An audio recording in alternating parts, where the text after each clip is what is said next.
किसान भाइयों देखिएगा, आज मैं जो आपको बताऊं, ये 45 किलो का बैग है।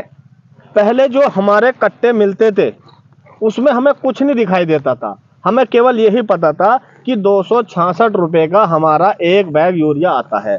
अब सरकार ने, ताकि उसका रेट जो अभी 2024 के चुनाव आ रहे, रेट बढ़ाने के लिए सरकार ने किसान को, देश के किसान को पहले ही आगाह कर दिया है कि जो हम अगर रेट बढ़ाएं तो परेशान मत होना। तो इसका जो रेट है एक्चुअल, ये 45 किलो का है, इसका जो एक्चुअल कॉस्ट लिख दी है कि 1576 रुपए पर बैग है, और गवर्नमेंट जो सब्सिडी देती है वो 1309 रुपए 68 पैसे की प्रति बैग सब्सिडी है। और इसका मैक्सिमम रिटेल प्राइस, यानी कि जो सबसे ज्यादा मैक्सिमम रिटेल प्राइस पर जो दुकानदार बेच सकता है, वो 266 रुपए पर बैग है। और जो 1 किलो का जो इन्होंने निकाल के दिया है वो 5 रुपए 92 पैसे प्रति किलो है। ये रेट आखिरकार कट्टे पे या बैग पे लिखा क्यों गया है, इसे विस्तार से समझना जरूरी होगा। क्योंकि सरकार जब भी किसी भी खाद उर्वरक पर, क्योंकि सबसे ज्यादा किसान की जो फसल में इस्तेमाल होता है वो डीएपी और आपका यूरिया इस्तेमाल होता है, तो तब भी इस पर रेट बढ़ते हैं तो कहीं ना कहीं देश में विरोध शुरू हो जाता है। तो सरकार ने पहले बताया कि हम किसानों को इतनी सब्सिडी दे रहे हैं, कि इतनी सब्सिडी दे रहे हैं कि किसान तब भी हाहाकार मचा। अगर 1576 रुपए का जो एक्चुअल कॉस्ट है, अब हमें मिल रहा है 266 रुपए। अभी आने वाले समय में चुनाव के बाद यही रेट कम से भी कम 500 रुपए का यही बैग मिलने वाला है। इसलिए ये लिख दिया है ताकि किसान को समझ में आ जाए कि ये एक्चुअल कॉस्ट है, और अगर हम 500 रुपए बढ़ा देते हैं फिर भी हम आपको सब्सिडी इसमें लगभग 1076 रुपए की देंगे, तो किसान को तब भी लगेगा कि नहीं नहीं भाई, जो सरकार है वो बहुत ज्यादा सब्सिडी दे रही है। तो किसान भाइयों, ये जो सरकार है, क्या किसान हितैषी सरकार है? क्या किसानों का भला करती है? आप कमेंट में जरूर बताना। और मेरा निवेदन है कि जो भी किसान भाई मेरे चैनल पर नया है या जिसने हमारा चैनल सब्सक्राइब नहीं किया है, कृपया करके चैनल को सब्सक्राइब कर लें। जब माननीय मोदी जी ये कहते थे, जब 3 काले कानून वापस कराए थे, उसमें ये कहते थे कि एमएसपी गारंटी है, एमएसपी गारंटी रहेगी, और एमएसपी गारंटी थी, तो उसके अनुसार क्यों किसान को नहीं दिया जाता? किसान क्यों लड़ता है सरकार से?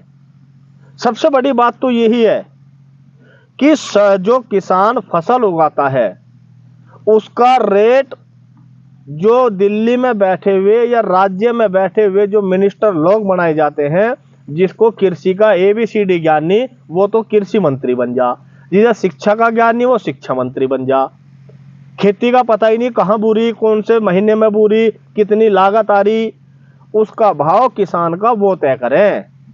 सबसे बड़ी दुविधा और सबसे बड़ी समस्या यही है कि वे लोग वे रेट तय करते हैं जिन्हें कुछ पता ही नहीं, इसलिए किसान आज सबसे बेकार है।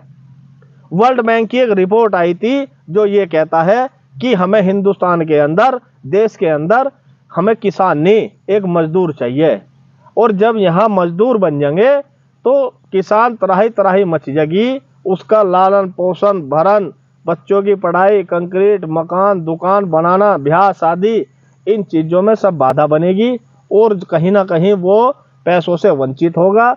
तो सरकार फिर हर 5 साल बाद यही घोषणा करेगी कि अब की बार हमारी सरकार बनाओ, हम आपको जो है कर्ज माफ करेंगे, हम आपको ये सब्सिडी देंगे। अभी सरकार कितनी सब्सिडी दे रही है सोलर प्लांट पे किसान के लिए, लेकिन आप ये देख लो, कम से कम ये 5 से 7 हजार बीघे का जंगल है हमारे यहाँ पे, जितना भी है, और इसमें एक भी सोलर प्लांट नहीं है। मैं अपने गांव की बात करूं, आसपास के 4 गांव में एक भी 10 हाउस पावर का एक भी सोलर से प्लांट से एक भी ट्वेल नहीं चल रही। ये केवल इनके हवाई बातें हैं, किसानों को भगाना, ये और कुछ नहीं करना। और एक चीज और है किसान भाइयों जो अभी निकल के आ रही है, जो किसानों के निजी नलकूप हैं, जिनकी सरकार जो बिल होते हैं उसको माफ करने की बात कर रही है, उसमें कितना बड़ा, एक तरफ तो किसानों का माफ कर रही है बिल और दूसरी तरफ इतने पैसे बढ़ा रही है निजी नलकूप पे कि आपके तलों से जमीन और आसमान दोनों फट जाएंगे, आप परेशान रहेंगे। ये लगभग 15 फरवरी तक क्लियर हो जाना है। उसके लिए मैं अगली वीडियो बनाऊंगा। लगभग 13-14 फरवरी को ये क्लियर हो जाएगा कि उस पर सरकार ने क्या दिया, किसान को कितना फायदा दिया या कितना नहीं। तब तक के लिए आप देख रहे थे कुलदीप के साथ खेती और किसान की बात, और ऐसी ही वीडियो देखने के लिए आप हमारे चैनल को सब्सक्राइब करें, अपने किसान भाई के चैनल को सब्सक्राइब करें। इसी के साथ समस्त किसान भाइयों को, देश के किसान भाइयों को हाथ जोड़ के नमस्कार।